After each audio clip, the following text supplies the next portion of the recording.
Bonjour.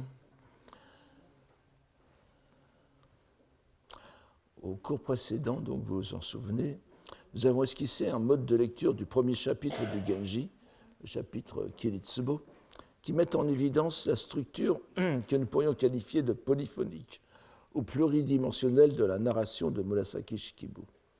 Nous avons vu comment se déploie, en substrat de la surface narrative imprégnée d'influences littéraires chinoises, un réseau plus profond d'allusions. Excusez-moi, j'ai un chat dans la gorge. Un réseau plus profond d'allusions qui ne sont en fait pas si encryptées que pourrait le penser un lecteur moderne, qu'il soit japonais ou occidental. Pour les lecteurs contemporains de Murasaki Shikibu, ce réseau devait être bien plus facilement discernable, ce qui explique probablement la persistance des interprétations bouddhiques de son œuvre, dont nous avons vu jusqu'à quelles extrémités elles pouvaient aller. Nous avons aussi relevé l'échange de 3 poèmes entre le Genji, le préfet monacal, le Sozu, et l'ermite, poèmes dont l'ordre ascendant montre sans équivoque que le prince est comparé au Bouddha lui-même. Cet échange est au livre 5, Wakamurasaki, un livre très riche puisqu'il constitue le début de l'un des fils narratifs importants du roman, la décision que prend le prince d'enlever la fillette de 10 ans, dont il fera quelques années plus tard son épouse principale, avant de lui substituer la princesse troisième, Onna Sannomiya. Nous avons relevé au cours du séminaire ce passage étonnant du même chapitre 5, où le Genji, en présence du préfet monacal, est saisi de compunction à la pensée de ses fautes et où, dans le même mouvement, il se met à méditer son péché suivant. C'est ce passage que je cite. Je reviendrai sur ces images. Le préfet monacal lui tint des propos, des monogatari au sens de propos, cette fois vous voyez que c'est un mot très vague, très général et qui désigne aussi simplement des conversations. Et de ce point de vue, il est tout à fait l'équivalent du chinois shuohua que l'on trouve sous la forme setsua, n'est-ce pas ? En réalité, setsua et monogatari sont très proches par le sens. Donc le préfet monacal lui tint des propos monogatari sur l'inconstance du monde, ainsi que sur les existences futures. Horrifié de la mesure de ses fautes, le Genji, sous-entendu, avait laissé de pénibles absurdités à Jikenaki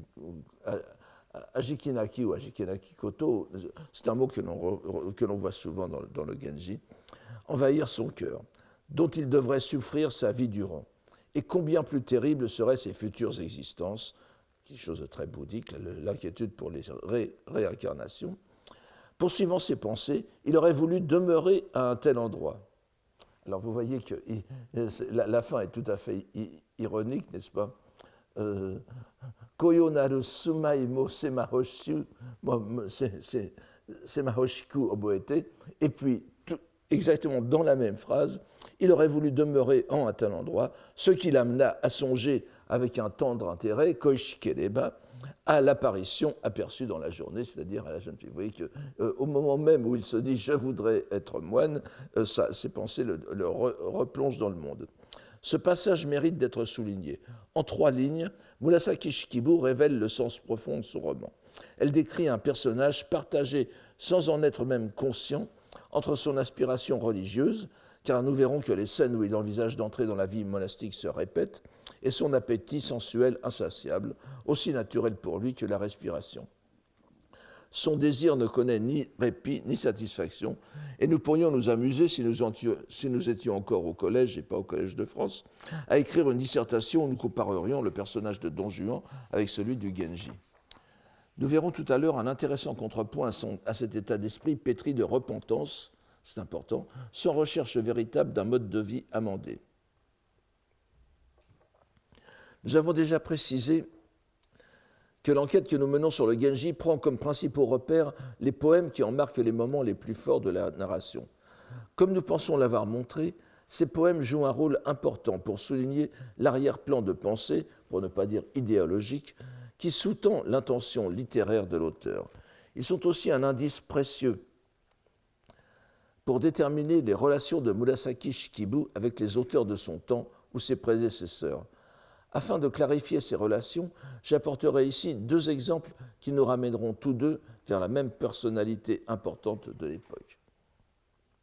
Je vous donne quelques illustrations. D'abord, ici, malheureusement, je n'ai pas trouvé de bonnes photos qui reproduisent l'atmosphère tout à fait singulière de ce temple du Nord, c'est-à-dire du Kuramadera, dont on dit qu'il est le modèle du Kitayama no Tera, n'est-ce pas, ou Kitayama no Tera, du chapitre Wakamurasaki du Genji Monogatari. C'est un endroit tout à fait extraordinaire qui était Tendai à l'époque, qui était probablement de l'école Tendai à l'époque de Murasaki Shikibu, qui est maintenant devenu, depuis la fin de la guerre, un mouvement religieux un peu particulier, enfin, c'est-à-dire, il est devenu autonome, n'est-ce pas? Donc je n'ai trouvé que ça, mais alors nous aurons du mal à nous imaginer, la scène qui va suivre. Mais c'est un endroit, je vous dis, tout à fait mystérieux, avec des parties. On peut le traverser en général de l'est en ouest, et c'est là qu'on retrouve vraiment des paysages qui font penser à ce que décrivait Murasaki Shikibu. Donc, je vais vous donner quelques rappels des procédés littéraires d'accumulation, en quelque sorte, de Murasaki Shikibu. La première de ces relations part d'une brève réplique du prince au livre 5 donc le Waka Murasaki, alors qu'il vient de proposer au préfet monacal de parrainer sa nièce, la petite fille de 10 ans, donc la petite Murasaki, et qui est dans le premier pas dans le projet, c'est le premier pas dans le projet qu'il va mener à bien. Le préfet monacal est un peu irrité de la proposition, je pense qu'il connaît son Genji, et il prend congé sans répondre à cette proposition tout à fait singulière, et le Genji, le prince, se retrouve seul dans l'obscurité de la nuit, aéré dans les appartements intérieurs de la résidence du prélat sur la montagne du Nord. Encore une fois, précisons que l'environnement sonore, le paysage sonore, comme on dit maintenant, pour traduire un mot très à la mode en anglais, le soundscape, n'est-ce pas?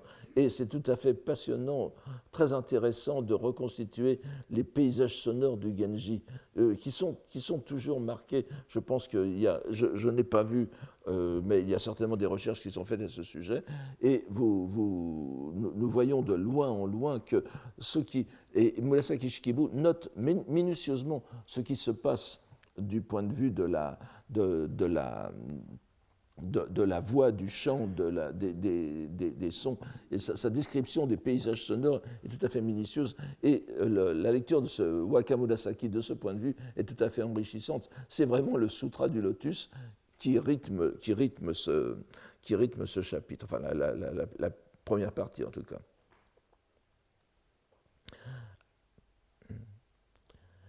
Donc, encore une fois, précisons que l'environnement sonore est celui qui marque la plus grande partie du chapitre, est la récitation des Écritures, Dokyo, n'est-ce pas, Kyo, Yomu. Et ici, comme ailleurs, c'est le Sutra du Lotus, car il n'y a pas de raison que cela change. Il y a parfois d'autres sutras, des sutras amidistes qui sont cités, mais la plupart du temps, c'est le Sutra du Lotus. Et dans c'est la nuit, n'est-ce pas, un peu perdu dans les appartements, il entend une voix féminine une dame de compagnie de la petite équipe qui est là autour de Waka Murasaki, et la dame de compagnie se demande s'il n'a pas des bourdonnements d'oreilles. Et lui, à entendre ce curieux rat qui fouine dans les couloirs, et lui répond par cette plaisanterie, vous voyez, Hotoke no onshirube wa kuraki ni iritemo sarani tagao majikanaru mono. Guidé par le Bouddha, même ayant pénétré dans les ténèbres, on ne sera plus égaré. Comme on le sait bien, comme on le comprend bien, il s'agit ici d'une allusion plaisante, suscitée aussi par l'environnement sonore, encore une fois, puisque c'est le Sutra du Lotus, une allusion plaisante au chapitre 7 du Sutra du Lotus, le Keijo Yuhon, la comparaison, la parabole de la cité fantasmagorique, de la cité magique, dont je vous donne ici la citation d'où est tirée cette paraphrase du Genji. Donc, en leur longue nuit, de plus en plus ils vont vers les mauvaises destinées, de moins en moins vers la multitude des dieux. Ils s'enfoncent de ténèbres en ténèbres sans jamais entendre le nom de l'éveillé. Et dans le même temps, tous les lecteurs de l'époque et des suivantes qui lisent ces mots ne peuvent que se remémorer deux poèmes de deux poétesses majeures de l'époque. L'une est bien sûr Izumi Shikibu,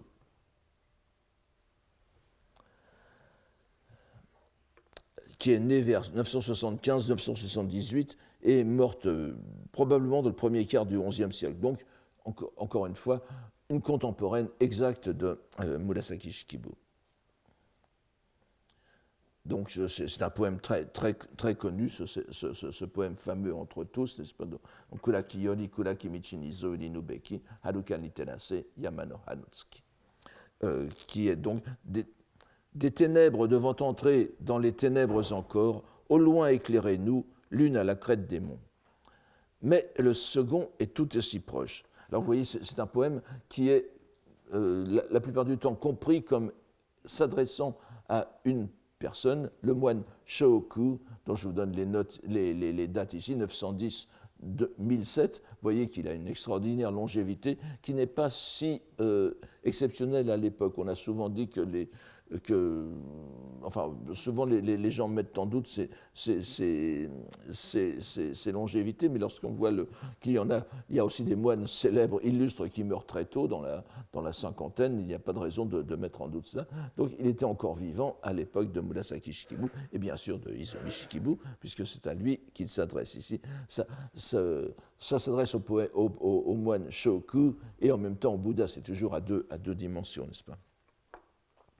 Et le second poème, auquel fait une référence immédiate cette réplique du prince, est tout aussi proche par le temps et même par le milieu, peut-être même plus proche encore. Il s'agit du poème de Senshin Aishin-no, encore elle, vous me direz-vous, mais elle est toujours là, vous allez voir, que nous avons souvent rencontrée comme contemporaine primordiale de Murasaki Shikibu et dont nous n'avons plus à rappeler le rôle qu'on lui prête depuis longtemps dans la rédaction même du Genji. Il s'agit cette fois d'un pur Shakkyoka, c'est-à-dire un poème à thème bouddhique, qui exprime la même inquiétude que Izumi Shikibu. Ça fait évidemment partie du Hoshin Wakashu, n'est-ce pas? Je vous souvenez, je vous en ai parlé plusieurs fois ici, de ce recueil de poèmes bouddhiques de Senshin Aishin-no, dont 28 sont consacrés à chacun des chapitres du Sutra du Lotus. Et pour le chapitre 7, la cité fantasmagorique, vous avez celui-ci. Donc, Kuraki yori kuraki ni nagaku irinu tomo tazunete tare ni towan to suran. Une assonance remarquable à la fin. De ténèbres en ténèbres à jamais j'ai pénétré, mais pour m'en enquérir, à qui devrais-je m'adresser? M'enquérir du nom du Bouddha ou de la loi de Bouddha. C'est un détail certes minuscule, mais relevons ici la relation entre la première partie, le hokku, n'est-ce pas, le kaminoku du poème, qui est tomo, qui finit sur irinu tomo. Donc, et la première partie la première proposition du Genji, qui est aussi kuraki ni iritemo. Vous voyez, vous avez une concessive dans les deux cas. Celle du Genji, la concessive du Genji, est beaucoup plus facilement compréhensible, alors que le tomo de notre Vestale, la Vestale du Kamojinja qui était Senshin Aishin-no, fait difficulté. L'objet de Tohu est certainement le nom du Bouddha, c'est-à-dire Amida, et l'allusion est probablement à l'entrée dans l'époque de la fin de la loi. Donc c'est pour ça que nous sommes entrés dans la fin de la loi et je devrais connaître le nom d'Amida. C'est ce que, à mon sens, exprime cette concessive, que les gens sur lesquels les gens ne s'apaisantent pas en général, mais qu'il faut avoir. Mais vous voyez que ça correspond à la phrase du Genji, ce qui est tout à fait intéressant. Enfin, n'allons pas trop loin cependant dans le rapprochement.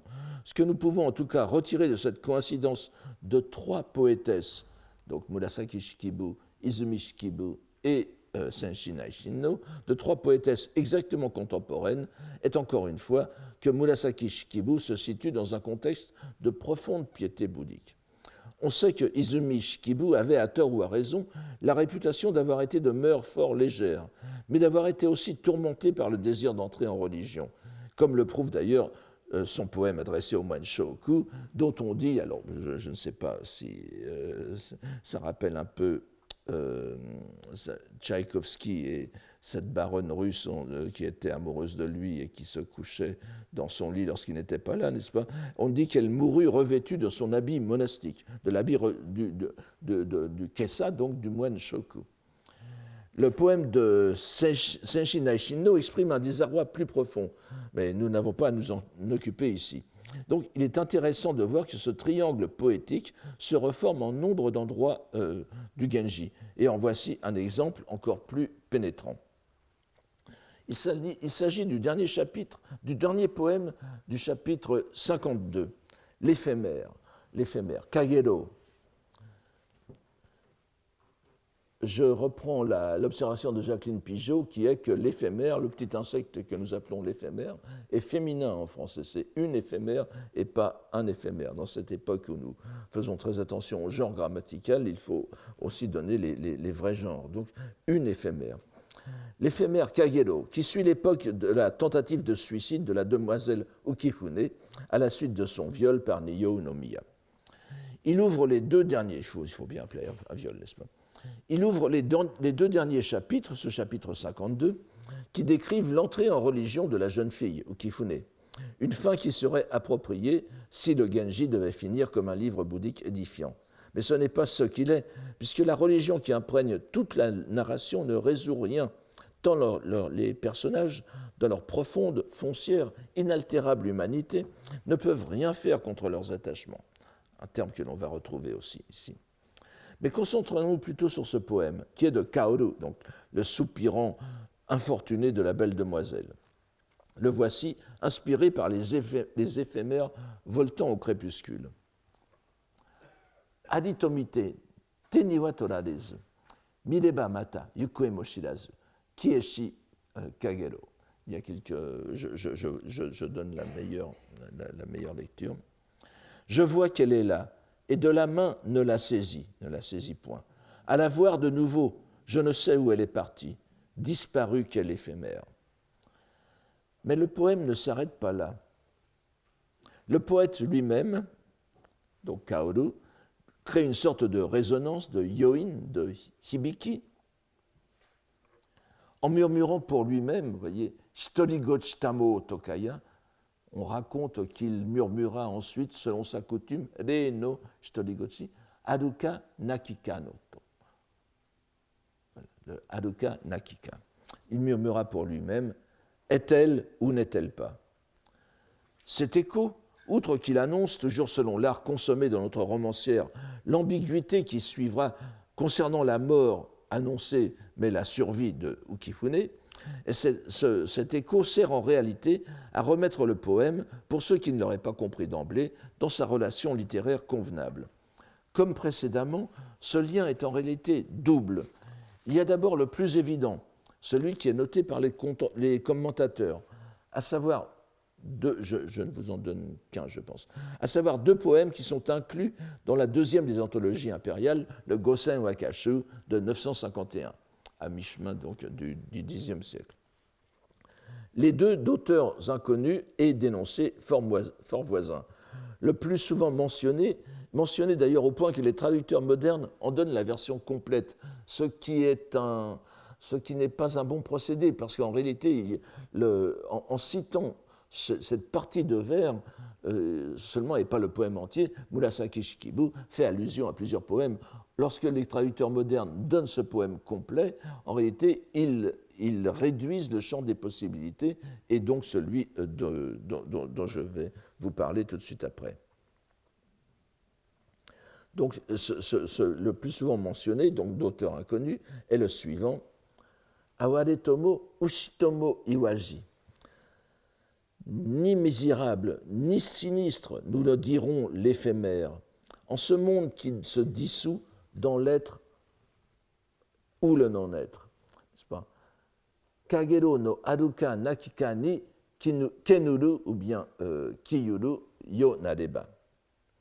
L'existence est si insaisissable que les termes dépréciatifs que nous pouvons lui appliquer n'ont plus de sens. Ce n'est même pas la peine de parler de aware tomo ni de ushi. Il n'y a rien. On ne sait même pas si la chose, l'objet de notre adjectif existe ou non. Je crois que... Oui. Le même recueil au livre 18 a aussi un poème analogue. Je vous l'ai mis, oui.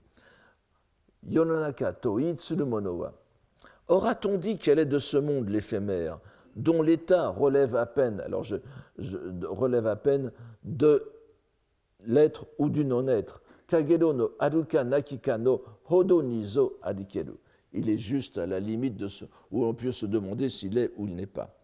Ce n'est que par commodité de traduction que nous choisissons ici cette locution à l'allure un peu philosophique. Le japonais est beaucoup plus direct, comme l'était sans doute d'ailleurs le to be or not to be shakespearien auquel on ne peut s'empêcher de penser. Mais il est bien évident que sous cette proximité remarquable de la langue la plus quotidienne se dissimule à peine une profonde perception du monde fondée sur le bouddhisme. Le monde étant entièrement privé de nature propre, Jishoku, n'est-ce pas, il est vide de Mizukara no Tachi, Seikaku, il est privé de nature propre. L'être ne peut lui être conféré que sous le mode conditionnel, gon, n'est-ce pas, et pas jitsu. Il ne saurait être question de lui accorder au sens absolu, le sens absolu qui est réel, primordial, c'est-à-dire le jitsu ou le daichigi. Vous vous souvenez de l'adjectif makoto que l'on a vu plusieurs fois à propos du Genji. C'est pour cela que cette locution s'applique admirablement dans un contexte bouddhique. Et pour parodier les Dupont et Dupont, n'est-ce pas, je dirais même plus, au risque encore une fois d'étonner, c'est très probablement au bouddhisme, contrairement à l'idée habituelle que nous avons de cette relation, c'est très probablement au bouddhisme que nous devons en japonais cette acception de l'insecte dit éphémère comme métaphore de l'existence, de notre existence à peine existante. Il faut savoir en effet, et vous voyez, enfin, je reviendrai peut-être dessus, mais vous voyez cette espèce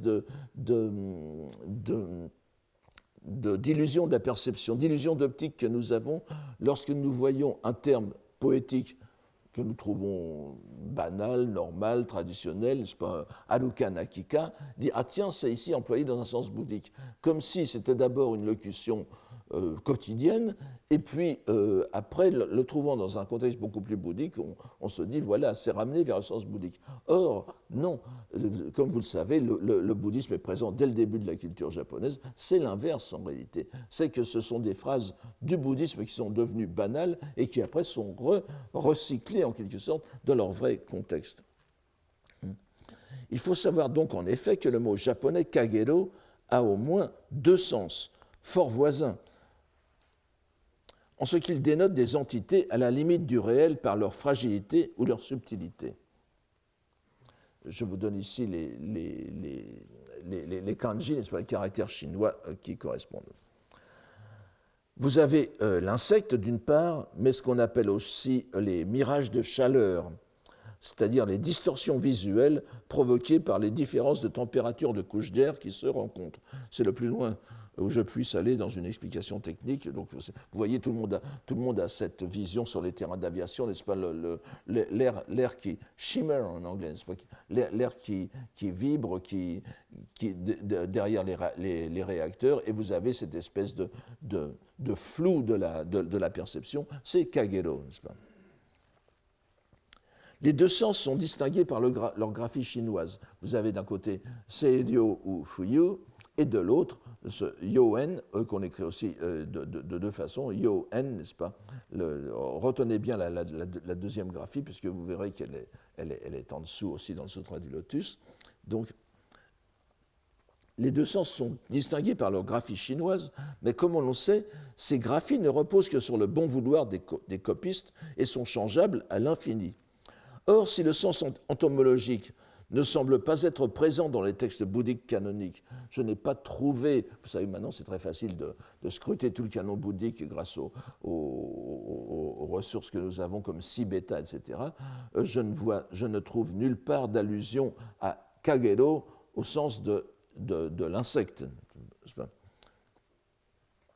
La comparaison, en revanche, avec le mirage est, elle, bien connue, et en premier lieu dans le Sutra du Lotus, où nous trouvons cette phrase, je vous la donne ici, n'est-ce pas, c'est dans le Zuiki Kudokuhon, les mérites de la joie conséquente.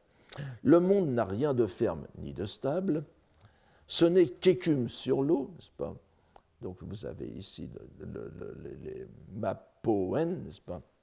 Ce n'est qu'écume sur l'eau, bulle, mirage. En ici n'est pas dans le sens de hono, mais dans le sens de mirage. Vous devez tous d'en concevoir au plus tôt de l'écœurement. Ce passage fait partie de ces séries de comparaisons. On en trouve aussi de plus célèbres encore dans le Kongokyo, n'est-ce pas, le Sutra du Diamant, qui ont fait le miel des poètes japonais. Et l'on ne sera pas surpris d'apprendre que notre vestal poète, Senshi Naishinno, a choisi précisément cette citation pour sa série de poèmes lotusiens. Voyons-le ici. Kagero no aruka nakika no yononaka ni wade aru mono to tare tanomiken. Vous voyez toujours cette espèce d'interrogation permanente de Senshi Naishinno, n'est-ce pas? En ce monde qui, comme d'un mirage, peut être ou ne pas être, qui donc pourrait se fier? Alors, wade aru mono to, que j'existe, serait-on tenté de dire, mais non, ce serait horriblement peu poétique de s'exprimer comme ça dans un poème. Ce n'est pas ici le je de la poétesse, c'est le moi. Qui donc pourrait se fier à l'existence d'un moi? Et ce wade transcrit le terme technique bouddhique jiga, n'est-ce pas? Nous voyons ici que ce poème, bien évidemment bouddhique, s'enfonce plus profondément dans la doctrine et que l'acception de mirage est bien plus adéquate pour le propos à celle d'une éphémère. Car après tout, un bouddhiste conséquent avec lui-même ne mettra pas en doute qu'un insecte, tout comme une petite fille dragon d'ailleurs, puisse avoir un moi, aussi infime soit-il, car en tuer constitue une atteinte à la vie, c'est chaud. Tuer une éphémère, vous ne pouvez pas dire elle existe ou pas, non, vous tuez un insecte et vous tuez un être vivant. Si bien que les éphémères participent malgré tout un tant soit peu de notre condition phénoménale, alors que le mirage est une parfaite illustration de cette inconsistance ontologique. En tout cas, il n'y a pas ici d'ambiguïté, puisque Senshi met son kagero sous le caractère chinois en, qui n'est pas ici à prendre au sens de flamme, comme je vous l'ai dit, hono, mais bien au sens de mirage. Nous voyons donc encore une fois une trace de l'influence que Senshi Naishinno a exercée sur Murasaki Shikibu dans cette nouvelle relation triangulaire. Aucun commentateur ne mentionne le poème de la Vestale, pas plus d'ailleurs que pour celui sur le Kurakiyori. Mais nous avons vu l'importance que la romancière, dans son Nikki, lui accordait. Il est impossible de penser que ces poèmes soient sans relation avec ceux de son modèle entre guillemets, lorsque l'énoncé en est si proche. Comme je l'ai laissé entendre plus haut, et au risque de passer pour un forcené de l'exégèse bouddhique, je ne pense pas du tout qu'il s'agisse d'une évolution linéaire, d'une comparaison banale tirée de l'expérience quotidienne, vers une illustration de la doctrine bouddhique. Bien au contraire, c'est l'ambiguïté du kagero qui a permis dès le début de coupler l'image de l'insecte et du mirage en filigrane avec ce dilemme sur l'existence. Car il faut savoir, et je ne vais pas entrer dans les détails parce que là ça nous amènerait très très loin, il faut savoir que cette question est traitée depuis longtemps dans le bouddhisme et nous la trouvons déjà débattue chez Nagarjuna, Ryuju, n'est-ce pas, le grand philosophe indien du... Alors, ne me demandez pas de le dater, je vais dire 350-400 pour l'instant et sans en être sûr. Évidemment, Nagarjuna vient après le Sutra du Lotus. Le Sutra du Lotus, dans sa version sanscrite, est datable de... Là aussi, de quelque chose comme 150-200. Donc Nagarjuna viendrait 2 siècles après lui, mais sa discussion sur le statut du mirage, le statut ontologique du mirage, s'inscrit pleinement là-dessus. Donc Il s'agit donc d'une idée qui s'est en quelque sorte débouddhisée dans la littérature générale et singulièrement dans la poésie, avant d'y retrouver son contexte originel grâce à la vogue des Shakyoka, des poèmes à thème bouddhique. Nous voyons ainsi que ces thèmes poétiques sont en réalité en équilibre permanent entre un sens bouddhique parfaitement cohérent et un emploi plus général, mais qu'ils sont susceptibles de se retrouver à tout moment parfaitement réintégrés dans leur sens d'origine. Ces différents exemples constituent une préface utile au survol que nous allons faire du chapitre 10 du Genji, intitulé Sakaki, ou l'arbre sacré. J'aime bien cette traduction. Traduire Sakaki, vous allez le voir, mais à moins de le faire en latin, ce qui n'est pas indiqué ici, est assez difficile. Donc nous avons pris ce chapitre comme exemple pour deux raisons. Tout d'abord parce que notre enquête, nous l'avons dit, privilégie les poèmes, comme dans le Genji, les poèmes qui sont au nombre de 800, je vous le répète, comme repère important dans la dynamique de la narration et comme signe d'implantation du bouddhisme au sein de cette histoire à première vue profane. Et que ce chapitre est le deuxième du livre pour le nombre de poèmes. Celui qui a le plus grand nombre de poèmes est le chapitre 12, le chapitre Summa, avec 48, tandis que celui-ci en comporte 33. Et d'ailleurs, il constitue le prélude au chapitre 12. Il y a un chapitre intermédiaire qui n'a pas grand rapport avec la narration, mais ce qui va suivre le chapitre 10, c'est le chapitre 12, l'exil à Summa. Nous avons ensuite des chapitres de 31, 30, 28 poèmes, et même des chapitres à un seul poème. La seconde raison est sans doute déjà évidente pour beaucoup de ceux qui auront assisté au cours d'il y a quelques années traitant des poèmes sur les dieux. Les dieux japonais s'entend, les kami.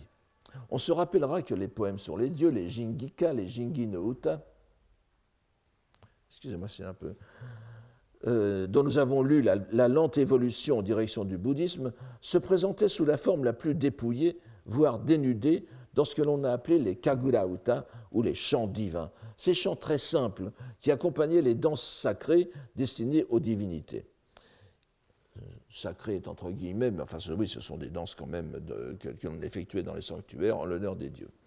Ils étaient volontairement simples, et je voudrais simplement que l'on se rappelle ce sur quoi j'avais attiré l'attention à l'époque, à savoir que ces chants étaient consciemment gardés de leur dénuement stylistique et soigneusement préservés de toute allusion au bouddhisme.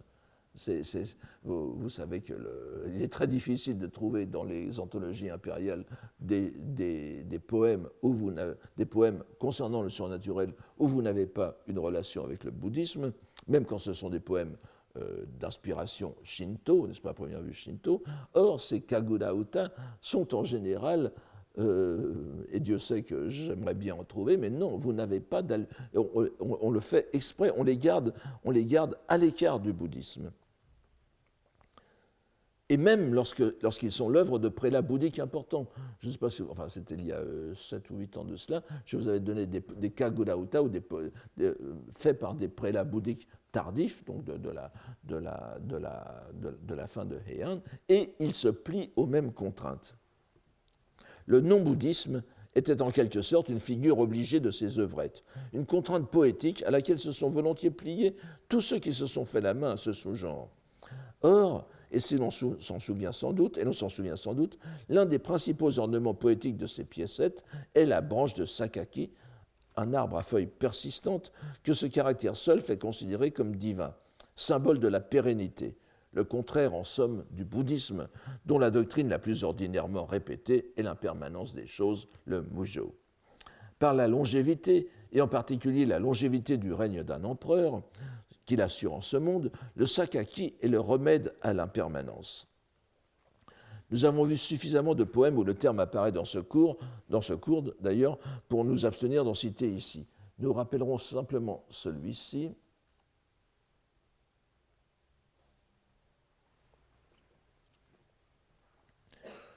Nous rappellerons seulement celui-ci qui est donc Sakaki Bani Yu Shidekakete. Alors le yu, ce sont ces espèces de petites banderoles, n'est-ce pas, qui sont accrochées à des cordelettes. Donc et vous avez vu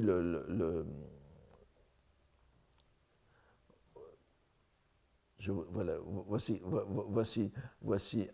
des branches de sakaki agitées par un desservant, un kannushi, n'est-ce pas, ou bien un kanzukasa, comme on dirait dans le Genji. Et puis ici, quelques-unes de ces cordes et cordelettes qui font partie des yushide et yudasuki que l'on va voir yudasuki que nous allons voir tout à l'heure. Donc je reviens vers ce. Aux feuilles de sakaki, les guirlandes sacrées, en qu'elles règnent devant les dieux, kami no mimaeni, iwai somekemu, en qu'elles règnent devant les dieux, commença-t-on ainsi à le célébrer. Tiré des Kagura Uta, donc du Shuishu, la troisième des anthologies poétiques impériales, qui est composée au tout début du XIe siècle, et probablement entre 1005 et 1010, donc exactement contemporaine de Murasaki Shikibu, encore une fois. Vous vous souvenez qu'en 1008, on sait qu'il avait écrit une bonne partie du Genji. Donc voici un poème concernant les sakaki. C'est vraiment l'emblème de la cérémonie bouddhique, et aussi pour la prospérité du pays et du règne. Il est donc hautement intéressant pour notre propos d'examiner le contenu de ce chapitre que le titre même place dans la voie des dieux. Le Shinto, au sein d'un roman dont nous voyons à chaque fois un peu plus profondément comment la texture en est essentiellement bouddhique. Nous ne serons pas déçus, oserais-je prédire, de cette incursion. Je passe très rapidement sur le fait que la graphie de Sakaki, que vous voyez ici, n'est-ce pas, en premier, c'est-à-dire la clé de l'arbre et les dieux, kami, vous voyez que par sa structure graphique même, on comprend tout de suite que ce n'est pas un caractère chinois, mais un caractère japonais, un kokuji, c'est-à-dire qui a été fait par les Japonais eux-mêmes pour exprimer quelque chose dont ils sentaient l'absence dans les caractères chinois. Et vous voyez que c'est un kokuji parce que c'est un peu aberrant. Vous avez d'abord la clé de l'arbre et ensuite la clé de la divinité. Normalement, il aurait fallu choisir l'un ou l'autre. Mais évidemment, c'est vraiment Kami no Ki, l'arbre des dieux qui est ainsi exprimé dans la graphie. Et or, dans le titre du Genji, rarement ça existe. Vous avez des manuscrits qui l'écrivent avec ce caractère-là, mais la plupart du temps, c'est avec le caractère kashikoshi, n'est-ce pas, et ki, c'est-à-dire l'arbre vertueux, l'arbre d'intelligence, l'arbre de la connaissance du bien et du mal. Enfin, c'est-à-dire, il y a un léger décalage, sans doute conscient, au moins de la part des éditeurs. Nous ne savons pas si ce n'est probablement pas Murasaki Shikibu qui a donné les noms, les titres des chapitres, entre parenthèses. Donc, nous ne pouvons pas faire grand-chose à partir de cela. C'est un chapitre particulièrement riche, dont la toute dernière partie, dans une scène digne des noces de Figaro, donne la raison de la colère de l'impératrice douairière qui vaudra au prince l'exil à Suma. Il y a d'ailleurs deux scènes qui rappellent Cherubino. Enfin bon, je ne résume pas les. Je vous renvoie encore une fois à ce petit guide très pratique de Diane de Célier, n'est-ce pas, le guide de lecture du Genji Monogatari, où vous trouvez les chapitres résumés point par point. Donc, ne revenons pas là-dessus. Nous nous attarderons en revanche sur ce qui doit attirer tout spécialement notre attention. La façon dont ce chapitre 10 enlace savamment, mu par la logique narrative même et apparemment sans plan préconçu de la romancière, qui selon son habitude semble n'être que la spectatrice neutre de l'action, enfin neutre, c'est une fin d'une groupie du Genji, n'est-ce pas, et il y a beaucoup d'interventions d'elle dans ce chapitre aussi, où elle s'excuse presque de rapporter avec tant de termes élogieux la conduite de son héros.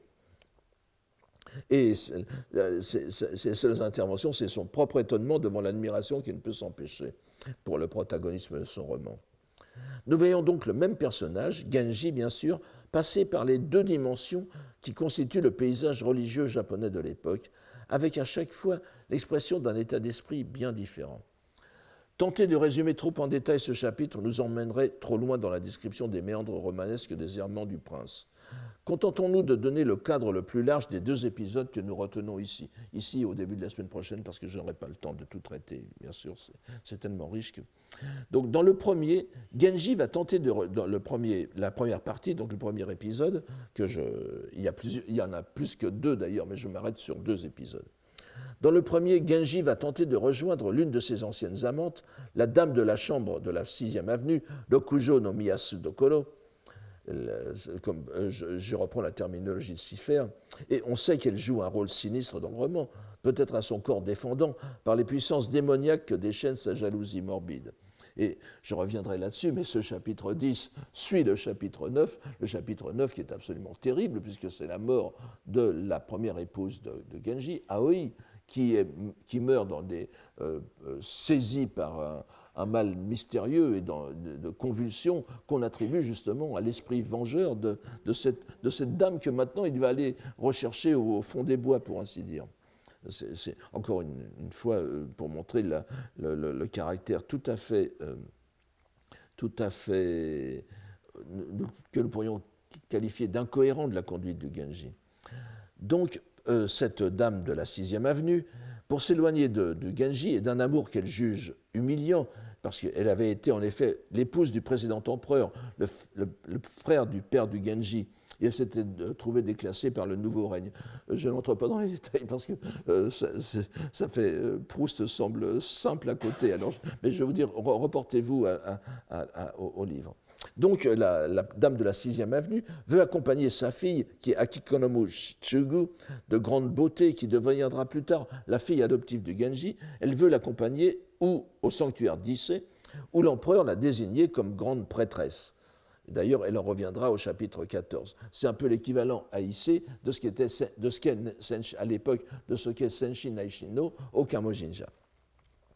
Genji veut à tout prix la revoir, la dame de la 6e avenue, et la rejoint, aussi incognito que lui permette son état illustre, à Sagano, donc à Sagano qui est maintenant dans la périphérie de Kyoto, mais qui était alors considéré comme l'antichambre du désert, n'est-ce pas?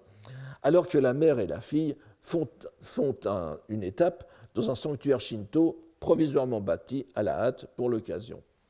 La vue de ces constructions sommaires, avec les officiants shinto, les kanzukasa, je ne vous donne pas ici, avec les officiants, essayant de prévenir discrètement la maîtresse des lieux de l'arrivée d'un illustre visiteur. Il y a en effet une scène un peu bizarre où l'on voit tous ces kanzukasa qui sont dans la cour en train de tout sauter et de parler entre eux, de parler par murmure. Et une bonne partie des commentateurs et des traducteurs estiment que cette attitude bizarre, c'est simplement parce qu'ils essayent d'alerter la dame de la 6e avenue de la visite, de l'arrivée de Genji, sans lui dire attention, Genji arrive. Donc ils tous sautent et tout pour lui dire de se préparer en quelque sorte. Et il est intéressant de voir donc que l'arrivée dans ce jinja, n'est-ce pas, c'est un sanctuaire shinto de fortune, il passe un torii, c'est-à-dire un portique shinto qui a été édifié là. On est vraiment dans comme vous allez voir, on est vraiment dans un monde particulier, n'est-ce pas, le tamagaki à l'intérieur de l'enceinte précieuse. Et ça provoque chez le Genji un sentiment, ce qu'on pourrait appeler un sentiment d'inquiétante étrangeté, n'est-ce pas, de Unheimlichkeit. Hoka ni samakawarite miyu. Il ne se sent pas à l'aise, il ne se sent pas chez lui. À la différence des temples bouddhiques, où il paraît se sentir bien plus chez lui, justement. Il n'y a pas, on ne note pas, lorsqu'il se trouve dans un milieu bouddhique, ce samakawarite miyu, ça avait l'air bizarre. Genji, qui semble toujours n'agir que sur impulsion, selon le principe énoncé par Corneille, et le désir s'accroît quand les faits se reculent, semble brusquement refuser l'idée même de la voir partir, comprenant bien qu'elle ne le fait que pour échapper à l'emprise d'une passion qu'elle refuse. Le second épisode qui nous arrêtera sera celui qui décrit les conséquences de la mort de l'empereur retiré Kiritsubo, décrit dans ce chapitre, qui avait abdiqué en faveur de son fils aîné, Suzaku no In, et qui était le fils, Suzaku no In, avec qui Genji a de bonnes relations plutôt. Enfin, c'est un personnage plutôt sympathique, mais qui était le fils de la redoutable impératrice douairière Kokiden, la rivale légitime et humiliée de Kiritsubo no Koi, c'est-à-dire de la mère du Genji. L'empereur, retiré dans un émouvant imbroglio, confie, parce que c'est comme dans la chanson, une chanson des années 60, n'est-ce pas, ton père n'est pas ton père, mais ton père ne le sait pas. Donc l'empereur Kiritsubo croit être le père de celui qui sera l'empereur Reizei, mais c'est le Genji en réalité, c'est toute l'horreur de la faute, n'est-ce pas, Genji qui a accouché avec, pas sa mère, mais sa belle-mère, avec l'impératrice Fujitsubo, que nous allons retrouver tout à l'heure.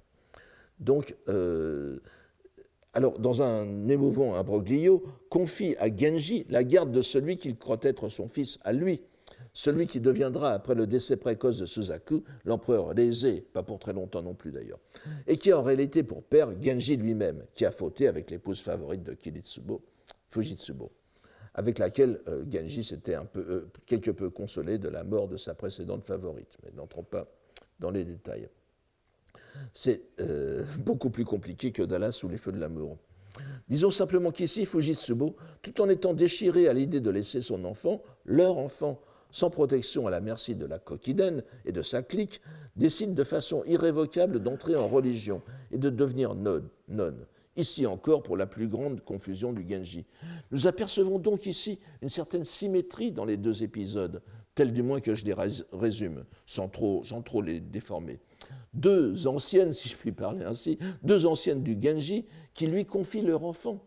Akikonomu d'un côté et le Reizei de l'autre, et qui décident, pour les mêmes raisons, c'est-à-dire leur amour inguérissable pour Genji, de s'écarter du monde, l'une se rendant vers le sanctuaire d'Issei, au lieu du culte des divinités shinto, d'où le bouddhisme est en principe banni, mais je n'entre pas encore une fois dans les détails, et l'autre dans un monastère bouddhique. Les conséquences n'en sont pas les mêmes, la fonction des vestales des sanctuaires étant de veiller à la pureté rituelle du culte rendu. Il n'y a pas d'enjeu dans l'autre vie qui est prise en considération. Le devoir des officiants est d'assurer la longévité et la prospérité du règne. Donc les buts sont tout à fait différents, mais le mouvement est le même. La scène, en quelque sorte, initiale qui donne son titre au chapitre est celle où, je vous la donne ici,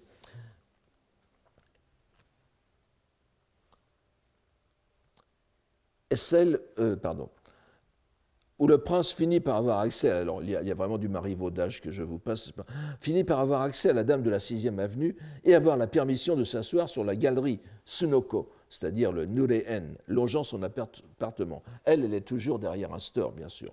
Ça ne durera pas longtemps même. Et il lui tend un rameau de sakaki, justement, qu'il a rompu en chemin. Et la scénette est délicieuse. Je vous le lis, n'est-ce pas? Ma traduction. Ses gestes et son attitude, son parfum était d'une incomparable splendeur dans la brillance du clair de lune. Comme il était été par trop embarrassant, Mabayuki, n'est-ce pas, de tenter de lui justifier Tsukizukishu, donc comme il eût été par trop embarrassant de tenter de lui justifier ces mois de silence qui s'étaient accumulés, Tsumori, il s'était contenté de rompre en chemin une ramille de sakaki qu'il glissa dans le store qui les séparait encore, en lui disant, me laissant, vous voyez, Kawara no hiro shirube nite koso, encore une fois ce shirube que l'on retrouve de loin en loin, mais ici c'est encore une fois c'est un guide vers la perdition, me laissant guider par cette couleur qui ne change jamais, celle du sakaki, j'ai franchi la haie précieuse, ce saigaki, on peut lire ici tamagaki, n'est-ce pas? Mais comme vous avez l'esprit chagrin, samo kokoro uku, vous voyez, il arrive toujours, nous verrons ça tout à l'heure, il arrive toujours à rejeter la faute sur la dame qu'il dérange. Alors, comme l'on peut s'y attendre, cette réplique du prince est fondée,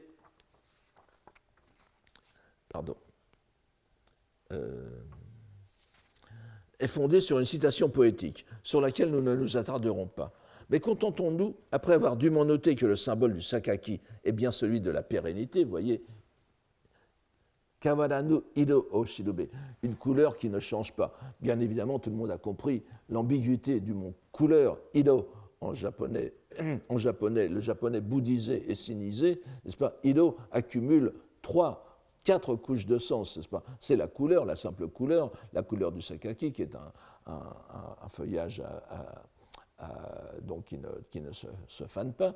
Et puis, vous avez bien sûr, Ido veut dire le sentiment amoureux, c'est-à-dire c'est le visible, c'est tout ce qui entraîne l'attachement du monde phénoménal. Et c'est donc le visible, l'objet de l'attachement, et c'est l'attachement lui-même. Ido veut dire le désir amoureux. Donc ici, ce Kawaranu Ido Shirube Nikoso, c'est guidé par la couleur pérenne du sakaki, mais guidé par mes propres impulsions, n'est-ce pas? Et il le dit sans embâge. Et ce qui est amusant, c'est que ce symbole de la pérennité, et vous voyez encore une fois comment les mots s'annulent en japonais, c'est la pérennité, kawaranu ido, mais il n'y a pas plus mujo, il n'y a pas plus impermanent justement que le désir amoureux. Donc ce symbole il s'applique à son amour, ce symbole de la pérennité, alors que toute sa conduite prouve, et la Rokujo no Miyasu Dokoro, la dame de la sixième avenue, le sait mieux que quiconque, qu'il a un cœur d'artichaut. Et voyons immédiatement l'échange de 2 poèmes qui se fait entre eux, en reprenant ce vocabulaire commun marqué par le culte shinto. Et c'est la dame qui ouvre le feu, en quelque sorte, puisqu'elle est piquée par le reproche, indirect pour nous, mais très très direct pour le Japon de l'époque. Samo kokorouku, voilà que vous me faites la tête, n'est-ce pas? Je vous vois tout chagrin, toute chagrine. Et elle dit, voilà, kamigaki, qui est kamigaki, qui est le synonyme de tamagaki.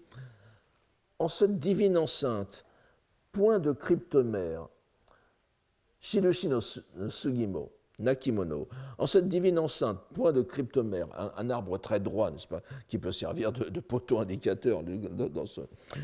Donc, point de cryptomère pour vous faire signe. Par quelle confusion, n'est-ce pas,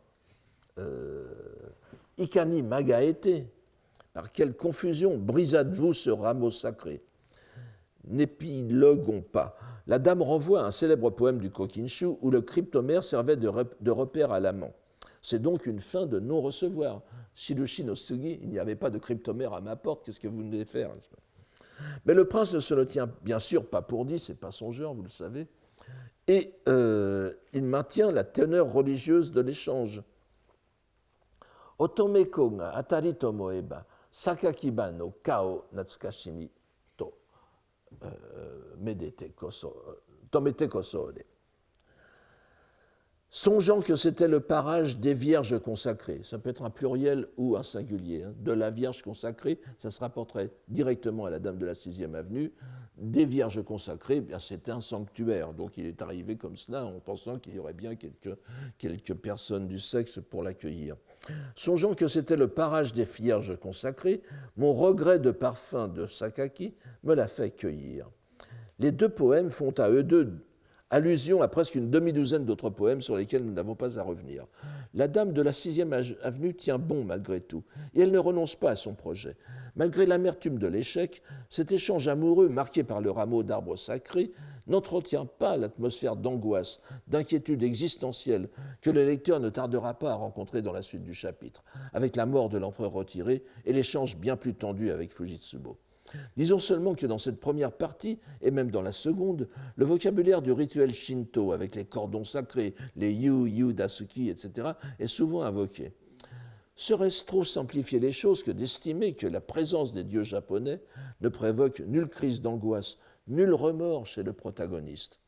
Si certains peuvent le penser, je me permettrai si certains peuvent estimer que ce serait trop simplifier les choses que de dire ça, je me permettrai de sauter un chapitre et d'aller à la fin du chapitre 12, le chapitre Suma, celui où il y a le plus de poèmes, il y a 43 poèmes, n'est-ce pas? Et je vous passe là, encore une fois ce chapitre très riche qui finit presque par une description de tsunami d'ailleurs. Et donc, c'est tout à fait. Voici ce poème qui va vous montrer quel est l'état d'esprit du prince dans un contexte shinto. Parce qu'on se souvient que plus d'une fois, et nous allons encore bientôt le voir, lorsque le prince se trouve au milieu des solennités bouddhiques ou en présence d'un pieux prélat, il ne manque pas de se laisser aller à d'éprouvants examens de conscience et reste horrifié de ses péchés, les tsumi. Je traduis tsumi par péché à bon escient. Je sais qu'on me le reproche, mais c'est exactement ça. C'est une faute morale qui engage le salut de la personne, n'est-ce pas? Si ce n'est pas un péché, je me demande ce que c'est. Or, en cette fin de chapitre, du chapitre 52, cette fois, du chapitre 12, pardon, qui prélude à son retour à la capitale et à son essor politique, revenu d'exil, il va prospérer, le spectacle de la mer lui fait penser au passé et à l'avenir. Koshikata, Yokusaki, Oboshi Tsuzuki Rarete. Il continue de penser Koshikata au passé, Yokusaki, c'est comme Yokusue, c'est le futur. C'est du vocabulaire bouddhique, ça, mais qui lui inspire un poème aux dieux plutôt surprenant. Voici ce qu'il dit, n'est-ce pas, dans son poème aux dieux, et ce n'est pas un shakyoka ici, Yao Yorozu, Kami mo aware to omou nam, okaseru tsumi no sore to nakereba. Enfin, c'est quand même, je vous le traduis, les 800 myriades de divinités de moi auront pitié, car de péchés que j'eusse commis, nakereba, il n'y en a point. Je suis clean. Cette excursion à 2 chapitres de distance, mais qui nous permet de rester dans l'univers des kami, illustre parfaitement l'état d'esprit du Genji lorsqu'il choisit de rester dans la dimension terrestre, en fin de compte. Et d'ailleurs, l'un des poèmes du chapitre Sakaki parle des dieux du pays, Kunitsukami, n'est-ce pas? C'est-à-dire les dieux qui à l'époque sont, ça change selon les époques, mais plus proches, disons, de ce qui concerne les clans, la politique, ce sont les dieux qui s'occupent directement des affaires du Japon, en quelque sorte. Et de ce côté-là, pour lui, il n'y a rien à se reprocher. C'est d'ailleurs l'avis de son père, qui, sentant sa mort prochaine, insiste auprès de l'empereur Suzaku pour qu'il protège Genji pour le bien du royaume, c'est précisé. Et nous remarquerons qu'il se réfère alors au pronostic du devin de Corée, c'est du premier chapitre. C'est peut-être l'occasion de dire ici que dans cette seconde partie du chapitre, qui a pour centre malgré tout les rapports compliqués par la mort de l'empereur retiré, les allusions et références aux historiens chinois, aux épisodes de l'histoire de Chine et à des œuvres littéraires chinoises se font plus nombreuses, comme provoquées par la matière même de la narration. Et dans ce chapitre, entre autres, je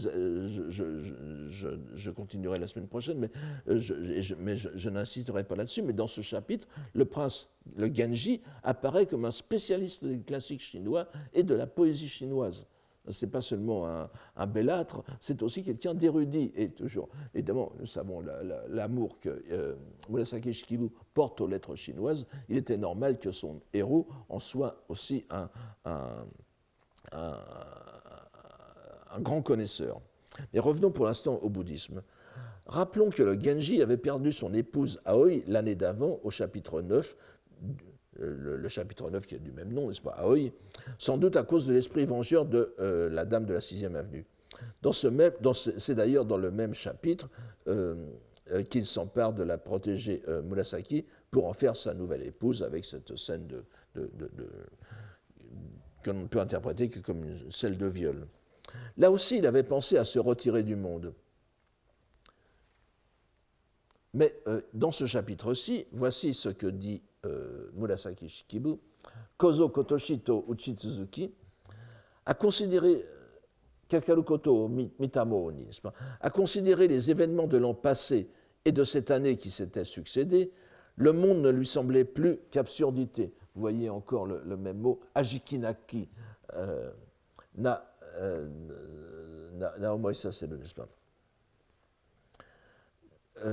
Ajikinaki no, pardon. Le monde ne lui semblait plus qu'absurdité. Mais même dans ces circonstances, alors qu'il pouvait enfin se décider, vous voyez, Mazu, Oboshi Tataru Koto, wa Aredo, il pouvait dresser sa volonté, c'est-à-dire il pouvait alors qu'il pouvait enfin se décider, sous-entendu, à quitter le monde, une foule d'entraves l'en empêchait encore. Mata samazama no on hodashi okadi. Une foule d'entraves. Le mot pour entrave, hodashi, ce qui est synonyme de kizuna, ou c'est synonyme, n'est-ce pas, sera répété plusieurs fois au cours du chapitre, soulignant toujours la tension entre la solution et qui souligne toujours entre la solution et que son éducation et même son érudition bouddhique le pousse à appliquer, n'est-ce pas? C'est-à-dire il n'y a qu'une chose à faire, c'est se retirer du monde. Mais il retombe toujours dans ses ornières en y faisant retomber les autres. Et le Genji finit encore une fois, exactement comme pour la dame de la 6e avenue tout à l'heure, finit par surprendre Fujitsubo, donc l'ancienne impératrice, dans ses appartements avec la complicité de ses proches, alors que celle-ci veut quitter le monde. Et au terme d'une nuit, enfin ce n'est pas dit en termes aussi explicites, mais bon, nous arrivons à l'aube, n'est-ce pas? Ils échangent ces poèmes avec Genji qui fait encore des reproches à la malheureuse. Vous voyez, Aokoto no kataki wo kyo ni kagirazu wa. La difficulté de la rencontre et de notre rencontre, la difficulté de notre rencontre à ce jour ne se limitera, c'est pas la seule fois, n'est-ce pas? Kagirazu wa kagirazareba, n'est-ce pas? Puisque combien d'existences encore passerais-je à me lamenter? C'est toujours lui, n'est-ce pas? Et de souligner son désespoir par une phrase, je ne l'ai pas dit ici, après ce poème, il donne encore une fois une sorte de yoin, n'est-ce pas, de hibiki. Ça se produit très souvent dans le Genji Monogatari qui souligne la portée du poème, et il dit, pour bien mettre les choses au clair, on hodashi nimo koso. Ce sera une entrave pour vous aussi. Vous êtes un poids pour moi, mais pour vous aussi avec vos histoires. Il reproche donc, avec très peu de galanterie, à son aimé d'être un obstacle pour lui. Mais ce qu'il faut relever ici, c'est que ce poème parodie un Shakkyoka, c'est-à-dire un poème d'expression bouddhique. L'expression Aokoto no Kataki s'applique, c'est-à-dire ce qui est difficile à rencontrer, s'applique le plus souvent, en effet, à la loi bouddhique ou à l'enseignement du lotus. On trouvera des poèmes bouddhiques avec des locutions comme Aikataki Yamaki no Nori no Hana, n'est-ce pas? La fleur de la loi en 8 volumes, en 8 livres, si difficile à rencontrer. C'est le Sutra du Lotus. Ou bien Aikataki Nori no Nakanimo, dans la loi si difficile à rencontrer. Donc Aokoto no Kataki, c'est la loi bouddhique. Et ici, le prince, que nous verrons dans peu de pages se comporter en parangon du pratiquant bouddhique, compare la difficulté de rencontrer la loi avec le mal qu'il se donnait pour passer une nuit avec quelqu'un qu'approcher même avait constitué pour lui un terrible péché. On ne peut s'empêcher d'éprouver une certaine sympathie pour un tel humour, n'était qu'il révèle un égocentrisme aussi désarmant que nécessaire à la narration. Mais la grande dame ne se laisse pas imposer la culpabilité du prince et lui rétorque par un poème qui est aussi une leçon de doctrine, certes assez évidente. Nagakiyo no urami o hito ni nokoshitemo, katsuwa kokoro wo adato shiranamo. Même si vous reportez, si vous reportez sur autrui, hitoni, c'est-à-dire moi, le ressentiment de si longues existences, Nagakiyo qui va se poursuivre, il faut d'abord comprendre, Katsuha Shiranamu, il faut d'abord comprendre combien frivole est votre esprit. Kokoro wo adato shiramu. Il faut comprendre la frivolité de votre esprit, de votre cœur, pourrait-on dire de façon plus poétique et simple. Derrière le reproche direct de frivolité, le contraste entre hito et kokoro, c'est-à-dire autrui et l'esprit, ce dernier étant l'esprit propre de celui qui se tient devant autrui, ramène bien sûr à l'idée du yuishin, du rien que penser, de l'idéalisme bouddhique, qui est un trait fondamental du bouddhisme japonais. Évidemment, il n'est pas certain que c'est ce que Fujitsubo avait en tête ici. Une chose demeure cependant, C'est le caractère de poésie bouddhique qui imprègne cet échange, caractère plus accentué dans le premier poème, qui déteint en conséquence sur le second, qui est moins bouddhique d'apparence, d'aspect, mais sans doute de plus saine doctrine. Un peu plus tard, Genji se rend à la nouvelle résidence fort sobre de Fujitsubo, dont celle avec qui il vient de passer la nuit, en proie à une indicible tristesse, comme toujours lorsqu'il n'y a pas celle qu'il recherche, et cherchant comme de juste à revoir celle qui voudrait le quitter pour la vie religieuse. Il laisse échapper ce poème, que nous traduirons ici, parce qu'il nous rappellera des thèmes que nous avons vus il y a quelques années. Et là encore, il y a une très riche densité d'allusions et de jeux de mots. Nagame karu ama no sumika to miru kara ni mazu shi hotaru matsu ga urashima. À présent que j'aperçois la demeure de la nonne, mais le jeu de mots, vous voyez, enfin, bien évidemment, les kanji ne servent à rien. Les kanji peuvent être toujours. Donc, ici, c'est écrit avec la plongeuse, celle qui plonge pour cueillir les algues, mais ama peut être, ça s'écrit aussi avec la religieuse, n'est-ce pas? Donc, donc, à présent que j'aperçois la demeure de la plongeuse cueilleuse d'algues, n'est-ce pas? Cueilleuse d'algues, naga me karu, qui cueille les algues longues, n'est-ce pas? Ou bien Nagame Karu, la religieuse qui contemple, qui est en méditation, qui est en contemplation. À présent que j'aperçois la demeure de la plongeuse cueilleuse d'algues ou la demeure de la nonne perdue en méditation, je laisse couler mes larmes sur l'île de la plage au pin. On n'oubliera pas non plus que le verbe nagamu signifie en plus composer un poème, en plus de contempler. Nous laisserons de côté le poème de réponse de la princesse, car il ne nous apporte qu'une rechute dans la galanterie. Mais vous voyez comment il fait ici l'amalgame entre... Et il faut savoir que près de Issei, il y avait aussi des sites avec des plongeuses. Ça fait l'objet de poèmes dans d'autres situations. Donc il fait en quelque sorte une synthèse des deux religions. Donc nous avons donc commencé à voir combien cette partie bouddhique d'un chapitre placé sous l'emblème de l'arbre consacré au dieu japonais, est différente de la première partie. Nous sommes dans les âmes tourmentées. Je n'ai pas le temps de vous expliquer deux poèmes de teneur shinto qui comportent tous deux le même terme, Yu Kizuna, la cordelette de fil d'écorce, ou Yu Dasuki aussi. Le mot Kizuna, comme vous le savez, étant synonyme de Hodashi. Cette synonymie apporte ainsi un maillon entre les deux dimensions. Si le sens n'est en rien négatif dans un contexte shinto, il apparaît sous un jour tout différent en contexte bouddhique. Il est très intéressant de voir que le terme n'apparaît dans ce chapitre qu'en troisième degré, qu'après donc ce terme de lien, n'est-ce pas, de cordon, qu'après donc le passage par la dimension shinto, puis bouddhique, renouant en quelque sorte avec la dialectique du Honji Suijaku, de l'assimilation des deux niveaux religieux. Il nous faut donc remettre au prochain cours les paragraphes décrivant le Genji au monastère, qui exigent des commentaires plus développés. Ce sera en même temps l'introduction à deux chapitres indispensables pour notre enquête, et je vous remercie de votre attention et de laisser ainsi les choses suspendues jusqu'à la semaine prochaine. Merci.